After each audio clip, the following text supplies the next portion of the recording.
దర్శనం దర్శనం మరణాతా దర్శనం మరణాతా దర్శనం. ఏప్రిల్ రాసిన పత్రిక ఈరోజు 3వ వచనం చదువుతాను చూడండి. ఆయన దేవుని మహిమ యొక్క తేజస్సును ఆయన తత్వం యొక్క మూర్తిమంతమునై ఉండి తన మహత్తు గల మాట చేత సమస్తమును నిర్వహించుచు పాపముల విషయంలో శుద్ధీకరణం తానే చేసి దేవదూతల కంటే ఎంత శ్రేష్టమైన నామం పొందెనో వారి కంటే అంత శ్రేష్ఠుడై ఉన్నత లోకమందు మహామగుడగు దేవుని కుడిపార్శ్వమున కూర్చుండెను. చాలమ్మా, దేవుడి మాటను దీవించును గాక. దేవుని మహిమ యొక్క తేజస్సును, దేవుని యొక్క తత్వము గురించి మనం మాట్లాడుకున్నాం. యేసుక్రీస్తు ప్రభు ఎటువంటి వాడు, యేసుక్రీస్తు ప్రభు యొక్క గొప్పతనం ఏంటి మనం ధ్యానించుకున్నాం. అందులోని తర్వాత మాట ఆ చెప్తున్న మాట ఏంటంటే, ఆయన అని అనగా ఎవరు? యేసుక్రీస్తు ప్రభు వారు దేవుని మహిమ యొక్క తేజస్సును, ఆయన తత్వము యొక్క మూర్తిమంతమునయుండి తన మహత్తు గల మాట చేత సమస్తమును నిర్వహించుచు. దేవుని యొక్క మాట అంటే యేసుక్రీస్తు ప్రభువారి యొక్క మాటను గురించి, లేకపోతే యేసుక్రీస్తు ప్రభువారి గురించి పరిశుద్ధాత్మ దేవుడు చెబుతున్న విషయం ఏంటంటే, ఆయన మహత్తు గల మాట గలవాడు. ఒక మాట అంటే వాక్కు. ఎందుకంటే ఆయనే వాక్కు. వాక్కు అంటే ఆయనే. యోహాను సువార్తలు అంటాడు, ఆది యందు వాక్యముండెను, వాక్యము దేవుని యొద్ద ఉండెను, ఆ వాక్యమే దేవుడై ఉండెను, ఆ వాక్యమే కృపాసత్య సంపూర్ణుడుగా శరీరధారి అయి మన మధ్యలో వసించుచుండెను. హల్లెలూయా. అంటే దేవుడు గూర్చి చెప్తూ ఆయన గూర్చి చెప్తూ మహత్తు గల మాట చేత సమస్తమును నిర్వహించుచు. ఆయన మహత్తు గల మాట చేత సమస్తాన్ని నిర్వహిస్తూ ఉన్నాడు, సమస్తాన్ని జరిగిస్తూ ఉన్నాడు, సమస్తాన్ని ఆయన నెరవేరుస్తూ ఉన్నాడు. ఎందుకంటే మనం తెలుసుకుంటే ఆయన మాట ఆదికాండము 1వ అధ్యాయము 1లో ఏం జరిగింది? దేవుడు పలుకగా ఏం జరిగింది? భూమి ఆకాశములు కలిగినట్లుగా, సూర్యచంద్రులు కలిగినట్లుగా, ఆకాశం నక్షత్రములు కలిగినట్లుగా, పశువులు పశుపక్షాదులు చెట్లు వృక్షములు కలిగినట్లుగా, ఇవన్నీ కూడా సమస్తం దేనితో కలిగాయి? ఆయన పలుకగా, ఆయన మాట్లాడగా. ఆ మాటే యేసుక్రీస్తు ప్రభువారు. ఆనాడు దేవుడు ఆ మాట పలికినప్పుడు ప్రభువైన యేసుక్రీస్తు వారు కూడా ఎక్కడున్నారు? ఆ సృష్టిలోనే. ఆ యేసుక్రీస్తు ప్రభు తండ్రి ఆ రోజు ఆ మాట వాక్కు పలికారే, అక్కడే దేవుడు, ఆ దేవుడి ఆ వాక్కు, ఆ మహత్తు గల మాట కలిగిన వాడే ఈ యేసుక్రీస్తు ప్రభు అని ప్రభు పేరట మీకు మనవి చేస్తూ ఉన్నాను. కాబట్టి మహత్తు గల మాట చేత సమస్తము నిర్వహించుచు ఆయన నీ మాట వలన మాత్రమే ఈ లోకాన్ని, దేవుని మాట వలన సమస్తాన్ని కలిగించిన దేవుడిగా మనం చూస్తూ ఉన్నాం. ఆయన మాటల్లో ఉన్నటువంటి మహత్తు మహాత్మ్యము అది మన మాటల్లో వర్ణించలేం. దేవుని మాటలో ఉన్న మహత్యాన్ని మనము వర్ణించలేం. ఆనాడు ఆయన ప్రజలు అంతగా వెంబడించారంటే కనుక ఆయన మాటలో ఉన్న మహాత్మ్యమే, ఆయన మాటలో ఉన్న గొప్పతనం. మొన్న చెప్పాం, పేతురు యోహానులని వెంట వల విడిచి వెళ్ళారంటే కనుక ఆయన మాటలో ఉన్న, లేకపోతే ఆయన పలకరింపులో ఉన్నటువంటి ఆ ప్రేమ, ఆ జాలిగల పిలుపుకి పేతురు తన వలను విడిచి పేతురు ఆంధ్రేయులు ఈయన్ని వెంబడించి వెళ్ళిపోయినట్లుగా అంత మహత్తు గల మాట కలిగిన వాడిగా ఆయన చూస్తూ ఉన్నాం. అటువంటి ఆయన మాట చేత ప్రజలను సంపాదించుకుంటున్నట్లుగా మనం చూస్తూ ఉన్నాం. మాటలు, నేనంటాను మాటలోనే సమస్తము అసలు ఉంది. దేంట్లో ఉంది? అసలు ఈరోజు యేసుక్రీస్తు ప్రభు వారి మాటలో ఈ సృష్టి ఉన్నట్లుగానే, యేసుక్రీస్తు ప్రభు వారి మాట ద్వారా, ఈ దేవుని మాట ద్వారా ఈ సృష్టి కలిగినట్లుగానే నేనంటాను ఈరోజు కూడా ఈ సమాజం నిర్వహించబడాలి అంటే కనుక, ఈ సమాజం నడవాలంటే కనుక, లేక ఒక కుటుంబం నిర్వహించబడాలి, ఒక కుటుంబం నడిపించబడాలి అంటే కనుక అది దేని మీద ఆధారపడి ఉంటుందో తెలుసా? ఒక వ్యక్తి యొక్క మాట మీద ఆధారపడి ఉంటుంది. ఒక కుటుంబం చక్కగా నిర్వహించబడాలంటే మనం ఏమనుకుంటాం తెలుసా? కుటుంబంలో అన్నీ ఉంటే నిర్వహించబడుతుంది, కుటుంబం చక్కగా ఆర్డర్లో ఉంటుంది, క్రమంగా ఉంటుంది, ఇంట్లో కావాల్సినటువంటి సరుకులన్నీ ఉంటే, ఇంట్లో కావాల్సిన వస్తువులన్నీ ఉంటే, అవి తెచ్చుకోవడానికి సరిపడే డబ్బులన్నీ ఉంటే ఆ కుటుంబం ఎంత చక్కగా, ఎవడైనా చేస్తాడు డబ్బులుంటే అంటారు ఒక్కొక్కళ్ళు. అవునా? డబ్బు ఉంటే మేము చేస్తాం, మేము నడిపిస్తాం కుటుంబాన్ని అంటారు. ఇంటిలో పచారీ సరుకులన్నీ ఉండి, ఇంట్లో అన్నీ సమృద్ధిగా ఉండి కూడా నెమ్మది లేక, కుటుంబం ఆర్డర్లో లేక, సమాధానం లేక, ఇంటిలో పచారీ సరుకులన్నీ ఉండి కూడా భోజనం తిన్నోళ్ళు ఉంటారు. ఇంటిలో అన్నీ సమృద్ధిగా ఉన్నాయి, పచారీ సరుకులు, పోపులు, ఉప్పులు, సబ్బులు అన్నీ సమానంగా ఇంట్లో అన్నీ ఉన్నాయి, బియ్యం, పప్పు సుద్దులు అన్నీ ఉన్నాయి, కానీ ఆ రోజు భోజనం ఉండదు ఇంట్లో. కారణం ఏంటంటారు? ఎక్కడో ఎవరిదో మాట తేడా వచ్చింది, భార్యదో భర్తదో తేడా వచ్చింది. సై అంటే సై అన్నారు, మొత్తానికి వంట లేదు ఆ రోజు. ఇంట్లో గందరగోళంగా ఉంది. ఇప్పుడు ఇంట్లో అన్నీ ఉన్నాయి కానీ కడుపు నిండిందా ఏమండి? మరి కొంతమంది అన్నీ డబ్బులుంటే మేము చేస్తామంటారు. డబ్బులుంటే కాదు, మంచి మాట ఉంటే, నిజంగా చెప్తున్నాను, నిజంగా కొన్ని ఇంట్లో కొన్ని సందర్భాల్లో మన ఇంటిలో అన్నీ ఉండవు, మన భాషలో నిండుకున్నాయి అంటాం కదా. అంటే అన్నీ ఇంట్లో లేవు. లేకపోయిన రోజు కూడా పస్తులేని ఇల్లు కూడా ఉన్నాయి, పస్తులేని కడుపులు కూడా చాలా ఉన్నాయి. ఇంట్లో ఏమీ లేవు కానీ వీళ్ళు చక్కగా భోంచేశారు. ఎలాగా? మాట మహత్యం. పక్కింటి దగ్గరికి వెళ్ళి అక్కాయ అన్నాం అనుకో, ఏమీ లేవో మొత్తం సమృద్ధిగా అన్నీ వచ్చేస్తాయి, వండుకుంటాం, శుభ్రంగా తింటాం, కడుపు అంతా నిండుద్ది. ఇంట్లో ఏమీ లేవు కానీ కడుపు నిండిందా? నిండింది. ఒక్కోసారి ఇంట్లో అన్నీ ఉన్నాయి కానీ కడుపు గాలిపోతూ ఉంది. కారణం ఎక్కడ? మనుషుల మాటలు. అన్నీ ఉంటే సంతోషంగా ఉంటాం అనుకుంటాం. నేను అన్నీ ఉంటే సంతోషం కాదు, మన నోటిలో మాట జాగ్రత్తగా ఉంటే నీ అంత తృప్తిగా ఇంకెవడో బతకలేడు. నువ్వు మాట్లాడే మాట, పరులతో మాట్లాడే మాట, భార్యతో మాట్లాడే మాట, భర్తతో మాట్లాడే మాట, ఇరుగు పొరుగు వాడితో మాట్లాడే మాట, తోటి వాడితో మాట్లాడే మాట, నీ మాట మహత్తు గలదిగా ఉన్నట్లయితే, నీ మాట ప్రేమతో నిండినదై ఉంటే, నీ మాట జాలితో కలిగినదైతే, నీ మాట దయ కలిగిన మాట అయితే, నీలో ఉన్నంత సంతోషము, నీ ఇంటిలో ఉన్నటువంటి ఆనందం ఏ డబ్బు పెట్టుకున్నా కూడా రానంతటి ఆనందం, సంతోషం నీ ఇంటిలో, నీ జీవితంలో, నీ హృదయంలో నిండిపోయి ఉంటుందని మనం చేస్తూ ఉన్నాను. అటువంటిది ఈ మాట. అటువంటి మాట యొక్క మహత్తుని దేవుడు, యేసుప్రభు మాటలో ఉన్న శక్తి వేరు కావచ్చు, యేసుప్రభు మాటలో ఉన్న శక్తి వేరు కావచ్చు, కానీ మన మాటలో కూడా ఏముంది? ఉంది, ఆ శక్తి ఉంది. మన మాటలో కూడా ఆ మహిమ ఉంది, మన మాటలో కూడా ఆ గొప్ప కార్యాలు చేసేది ఉంది. నిజంగా మన మాట కదా, మన మాట మన జీవితాన్ని నడిపించట్లేదా? మన మాట మనల్ని పోషించట్లేదా? కొన్ని సందర్భాల్లో మనం ఎంత కష్ట పరిస్థితుల్లో ఉన్నా, నేను చెప్తూ ఉన్నాను, వాళ్ళ కుటుంబాన్ని ఎలా నడుపుతారో నాకు అర్థం కాదు. ఎలా బ్రతుకుతున్నారా వీళ్ళు అని నాకు డౌట్ వస్తూ ఉండేది. కానీ వాళ్ళ మాట విధానం, వాళ్ళు చేసుకునే పనులు, వాళ్ళ పరిస్థితులన్నీ నేను గమనించినప్పుడు అనుకున్నాను, ఈ కుటుంబం కేవలం మాటతో బతికేస్తున్నారు. ఒక మంచి మాట, ఆత్మీయత కలిగిన మాట, ప్రేమ కలిగిన ఆ మాటల చేత వారి దగ్గర డబ్బులు లేకపోయినా కూడా కుటుంబాన్ని పోషించగల కారణం ఏంటంటే వాళ్ళలో ఉన్నటువంటి ఆ మాటలో ఉన్న మహత్తు. కొంతమందికి అలా బ్రతకడం చేత కాదు. నోరు మంచిదైతే ఊరు మంచిదవుతుంది అన్నట్లుగా నీ మాట మంచిదవ్వాలి, నీ తత్వం మంచిదవ్వాలి, నీ మాట మంచిదవ్వాలి, నువ్వు మాట్లాడే మాట మంచిదవ్వాలి, నువ్వు మాట్లాడే విధానం మార్చుకోవాలి, మనం మాట్లాడే విధానం సరి చేసుకోవాలి.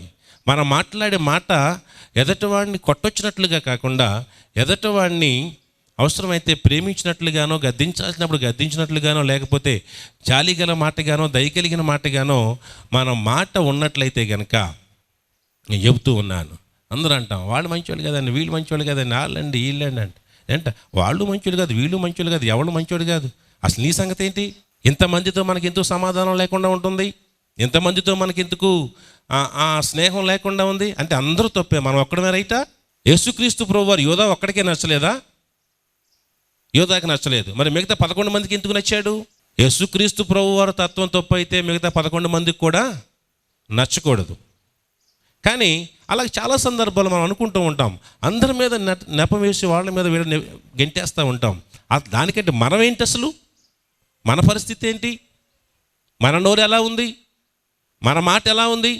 నీ మాట మంచిదైతే, నీ మాట్లాడే విధానం కరెక్ట్ అయితే కనుక, నేను చెబుతున్నాను, నీ మాట ద్వారా కూడా అద్భుతాలు సృష్టించుకోగలవు. నీ ఇంటిలో, నీ కుటుంబంలో, నువ్వు పనిచేసే చోట, నీ ఉండే చోట, ఎక్కడైనా సరే మీ మాట చేత అక్కడ ఒక పరలోకాన్నే సృష్టించవచ్చు. అక్కడ లేదా నీ మాట ద్వారా నరకాన్ని కూడా సృష్టించవచ్చు. నీ ఇంటిలో, నీ కుటుంబంలో, నీ జీవితంలో, నువ్వు పనిచేసే కాడ, నువ్వు ఇంకో చోట ఎక్కడైనా సరే అక్కడ నీ మాటల చేత చుట్టూ ఉన్న వాతావరణాన్ని నరక వాతావరణంగాను మార్చేసుకోవచ్చు.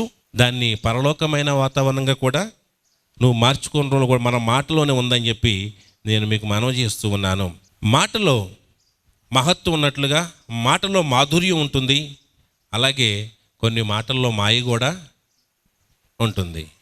మాయ మాటలు ఉన్నాయి, మాధుర్యం కలిగిన మాటలు కూడా ఉన్నాయి. కానీ మన నోటి నుంచి ఎటువంటి మాటలు వస్తున్నాయో మీరు ఒకసారి ఆలోచించుకోమని, యేసుక్రీస్తు ప్రభువు మాట ద్వారా సృష్టి కలిగింది. దేవుడు మాట్లాడితే సృష్టి కలిగింది. భూమి ఆకాశాలు నిర్మించబడ్డాయి, సూర్యచంద్రులు నిర్మించబడ్డారు, చెట్లు మొలుసుకొచ్చాయి, పశువులు పుట్టుకొచ్చాయి, జంతువులు పుట్టుకొచ్చాయి, వృక్షజాతులు మొలిచాయి యేసుక్రీస్తు ప్రభు మాట వల్ల. మరి నీ మాట వల్ల ఏం జరుగుతుంది? ఆయన మాట అంటే గొప్పదండి, ఆయన దేవుడు కదండి, ఆయన మాటకి నన్ను పోల్చి అడుగుతారు ఏంటండి మీరు అని మనం అనుకుంటున్నారా? దేవుడు అన్నాడు, నా సేవకుడి నోట నా మాట ఉంచెదను అన్నాడు. అంటే యేసుక్రీస్తు ప్రభు వారు పలికితే స్వస్థత కలిగింది. యేసుక్రీస్తు ప్రభు వారు పలికితే ఎగసిపడుతున్నటువంటి ముంచి వేయడానికి ఎగసిపడుతున్నటువంటి సముద్రపు అలలు సద్దుమణిగాయి. యేసుక్రీస్తు ప్రభు వారు మాట్లాడితే సాతాను విడిచిపెట్టి పారిపోయింది.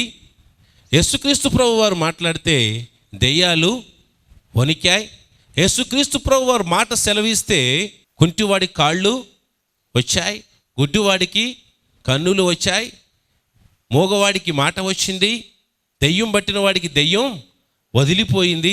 ఆయన మాటకు సృష్టి అంతా గడగడలాడింది. అయితే దేవుడు అంటున్నాడు ఈరోజు, అదే మాటను నా సేవకుడి నోట ఉంచెదను అంటున్నాడు. హల్లెలూయా. అంటే ఈరోజు మనము పలికినా కూడా ఆ అద్భుతాలు జరుగుతాయి. అంటే దేవుడు అన్నాడు, నీ విశ్వాసం ఉన్నట్లయితే ఈ కొండను అక్కడికి పొమ్మంటే అవతలకి పోతుందని చెప్పాడు దేవుడు. అసలు వాస్తవంగా ఎవరు మాట్లాడితే పోతుందంటే కొండ?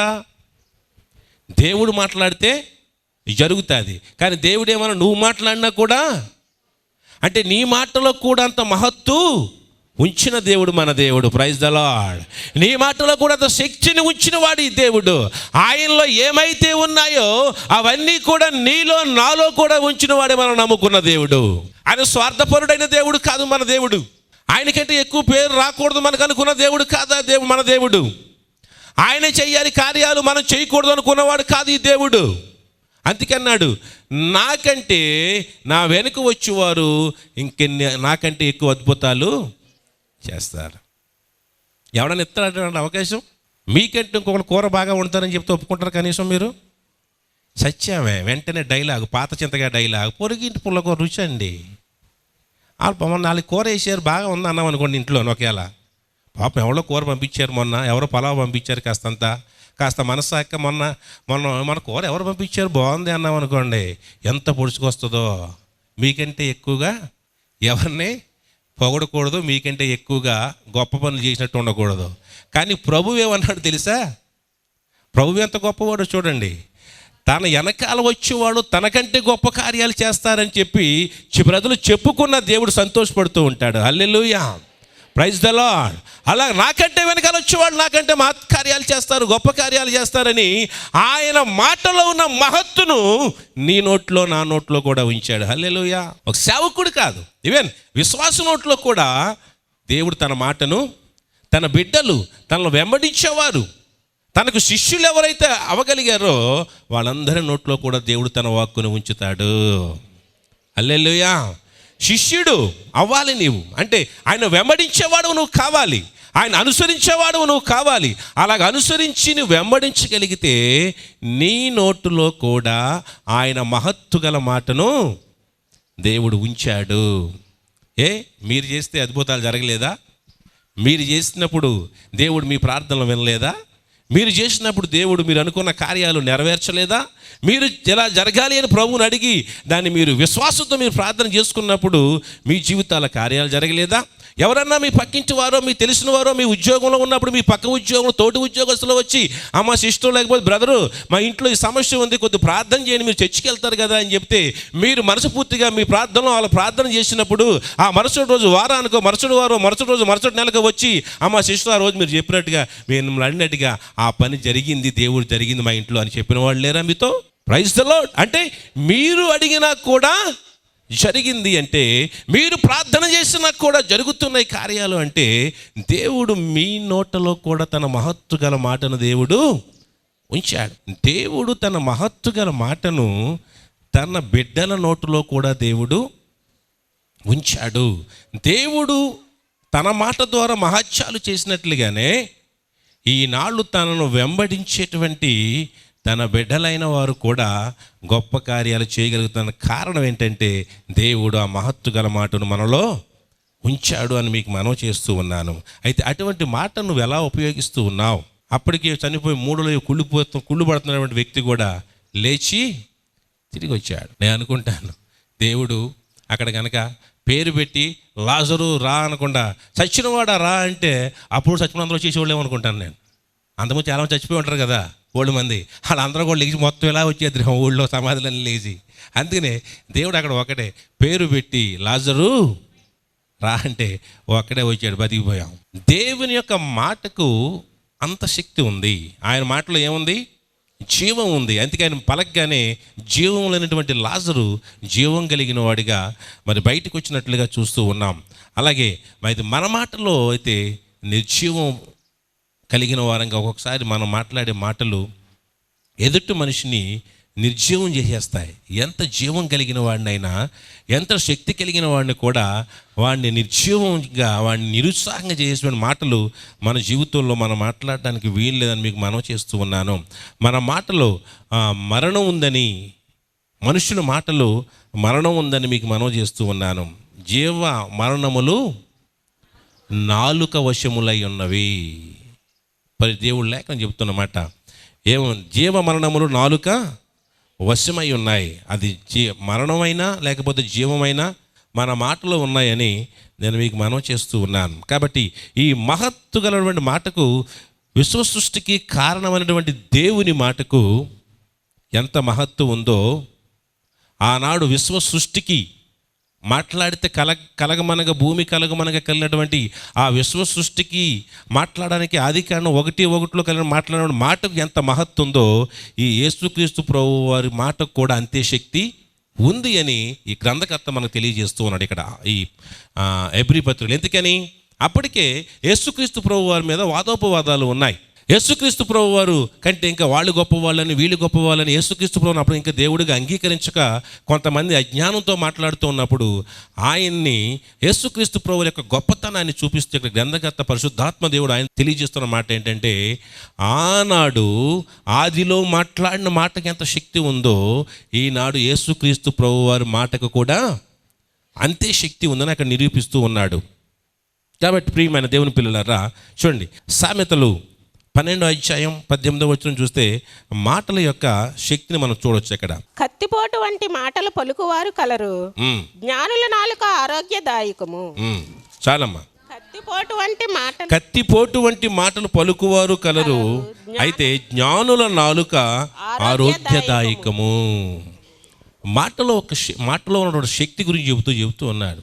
కత్తిపోటు లాంటి మాటలు మాట్లాడేవాళ్ళు కూడా ఉన్నారు. అంటే కొన్ని మాటలు కత్తితో గుచ్చితే ఎలా ఉంటుందో అలాగ మాటలు కూడా దిగుతాయండి. మాటలకు కూడా అంత పదును ఉంది, కత్తి కంటే పదును ఎక్కువే ఉన్నాయి మాటలకి. కత్తిపోటు లాంటి మాటలు పలుకువారు కలరు, అయితే జ్ఞానుల నాలుక ఆరోగ్యదాయకము. నీ నాలుక ఏది?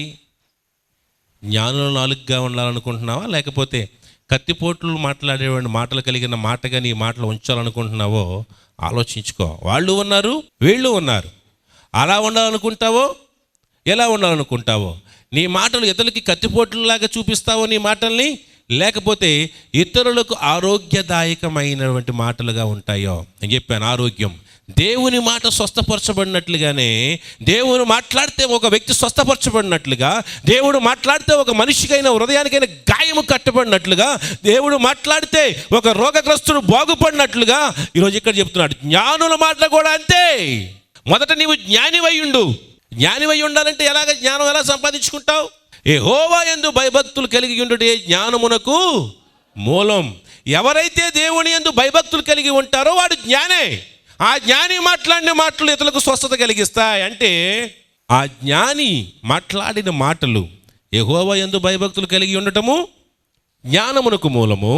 అలాంటి అంటే దేవుడికి ఎవడైతే భయపడి ఉంటాడో వాడు మాట్లాడే మాట ఇతరులకి మేలు చేస్తుంది.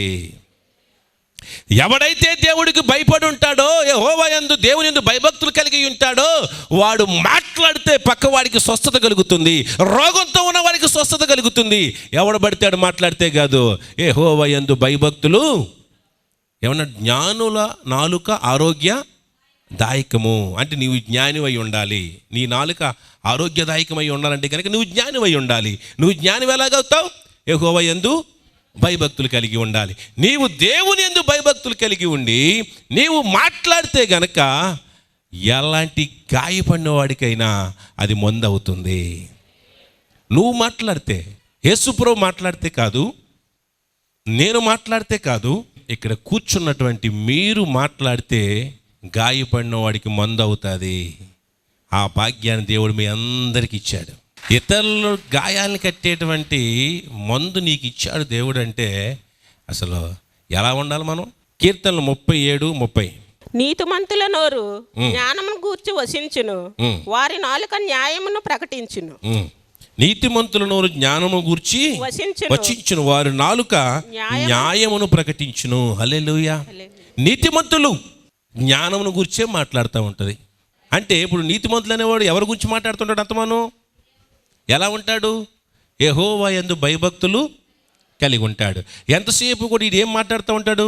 దేవుని యందు భయభక్తుల గురించే మాట్లాడతాడు. పక్కాడితో మాట్లాడిన, ఇంకొకరితో మాట్లాడిన, సంఘంలో మనం మాట్లాడుకున్న మనం చెప్పుకోవాల్సింది దేవుడు అంటే భయం కలిగి ఉండాలి, మనం దేవుడు అంటే భక్తి కలిగి ఉండాలి, దేవుడు అంటే జాగ్రత్తగా ఉండాలి, మనం అలా ఉండాలి, ఎలా ఉండాలని చెప్పి ఎంతసేపు కూడా జ్ఞానము కూర్చే మాట్లాడుతూ ఉంటాడు. ఎవడు? నీతిమంతుడు. వారి నాలుక న్యాయమును ప్రకటించును. అంటే ఎంతసేపు మనం సత్యాన్నే ప్రకటిస్తాం, మనం నిజాన్ని మనం మాట్లాడతాం. ఎవరు? దేవుడికి భయపడేవాడు నిజాన్ని మాట్లాడతాడు. దేవునికి భయపడేవాడు న్యాయం గురించి మాట్లాడతాడు, న్యాయమే చెప్తాడు, కానీ అన్యాయాన్ని మాట్లాడని ప్రభు పేట మీకు మనవి చేస్తూ ఉన్నాను. చూడండి 52 కీర్తన 52 2వ వచనం. మోసము చేయువాడా, వాడిగల మంగళ కత్తి వలె నీ నాలుక నాశనము చేయును ఉద్దేశించుచున్నది. మేలు కంటే కీడు చేయుటయు, నీతి పలుకుట కంటే అబద్ధము చెప్పుటయు నీకు ఇష్టము.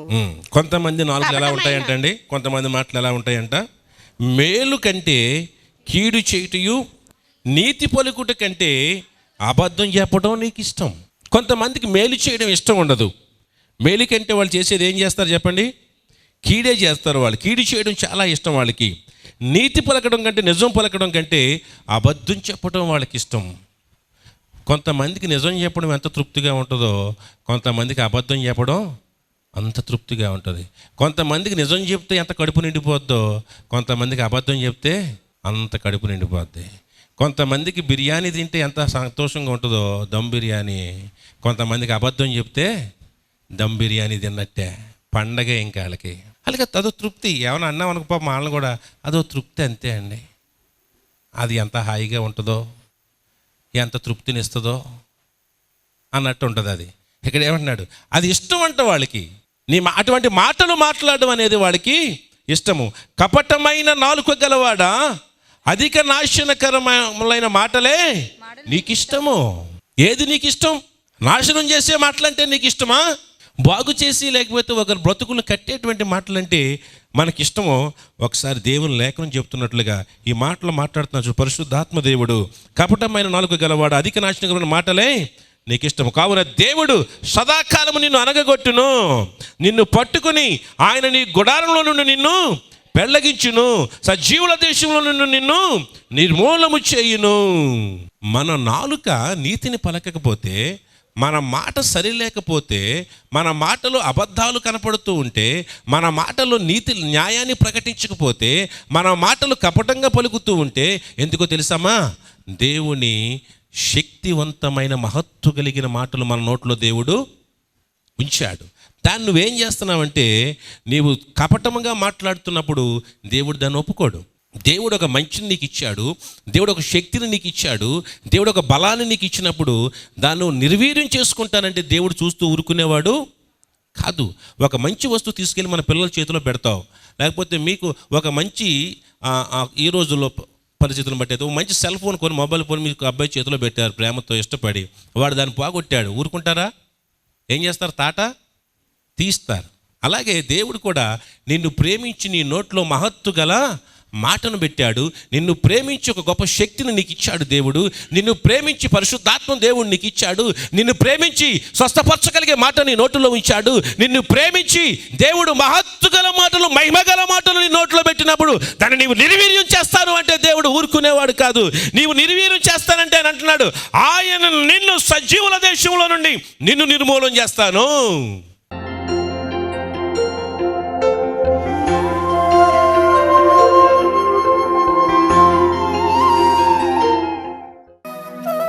నీలో స్వార్థము లేదు, నిస్వార్థమైన దేవుడు తండ్రి. నీ బిడ్డలమైన మేము నీకంటే ఎక్కువ కార్యాలు చేయాలని ఆశపడిన మా దేవుడు తండ్రి. కానీ మేము దాన్ని ఉపయోగించుకోలేకపోతూ ఉన్నాం. నీవిచ్చిన శక్తిని నిర్వీర్యం చేసుకుంటూ ఉన్నాం. నీవిచ్చిన మహత్తు గల మాటను నాశనానికి వాడుతూ ఉన్నాం. నీవిచ్చిన మహత్తులనైనా మేము మా కుటుంబాలు విచ్ఛిన్నం చేసుకోవడానికి మాట్లాడుతూ ఉన్నాం. నీవిచ్చిన శక్తి కలిగిన మాటలు సంఘాలను పాడు చేయడానికి మాట్లాడుతూ ఉన్నామేమో. నీ మహత్తు గల మాటను ఉపయోగించి మా కుటుంబాలను, మా సంఘాలను, మా దేశాన్ని రక్షించుకోవడానికి సహాయం చేయి మా దేవా. మా పెదవులు కాల్చండి, మా నోటను శుద్ధిపరచండి నాయన. మా నోటి నుంచి మహత్తు గల మాటలు వచ్చి మా తోటి వారితో సత్యము పలికినట్లుగా, న్యాయము పలికినట్లుగా, నా కుటుంబంలో ఉన్న వారితో న్యాయము పలుకున్నట్లుగా, సత్యము పలుకున్నట్లుగా, నిజమే పలుకున్నట్లుగా, అబద్ధకుడికి మా తండ్రికి వాడు మా తండ్రి కాకుండానట్లుగా, మేము వాడి కుమారులు కాకుండానట్లుగా, సత్యమైన నీకు మేము కుమారులైనట్లుగా మా జీవితాలు మార్చయ్యా. నా మాటను మార్చు నాయనా, నా నోటి మాటను మార్చయ్యా. నోటి మాట ద్వారా బంధువులను దూరం చేసుకున్నాను, నోటి మాట ద్వారా అయిన వాళ్ళు దూరం చేసుకున్నాను, నా నోటి మాట ద్వారా అనేక మందిని దూరం చేసుకుంటూ ఉన్నాను. నా నోటి మాట ద్వారా నా భర్తను గాయపరిచాను, నా భార్యను గాయపరిచాను, నా అత్త మామను గాయపరిచాను, నా స్నేహితుల్ని గాయపరిచాను, నా సంఘంలో నా తోటి విశ్వాసులను గాయపరిచాను, అనేక సార్లు నిన్ను గాయపరిచానయ్యా. ఈరోజు నన్ను పవిత్రపరచు నాయనా. నీవిచ్చిన ఈ మహత్తు గల మాటను నాయన మేము వినియోగించుకోవడానికి సహాయం చేయి నాయనా. నీ కృపను మాకు అనుగ్రహించి మా కుటుంబాలను, మా సంఘాల్ని ఈ మహత్తు గల మాట చేత నిర్వహించుకోవడానికి, మమ్మల్ని మేము కట్టుకోవడానికి నీ సహాయం మాకు దయచేయమని నజరేయుడైన యేసు నామములో అడిగి వేడుకుంటున్నాం తండ్రి. ఆమేన్.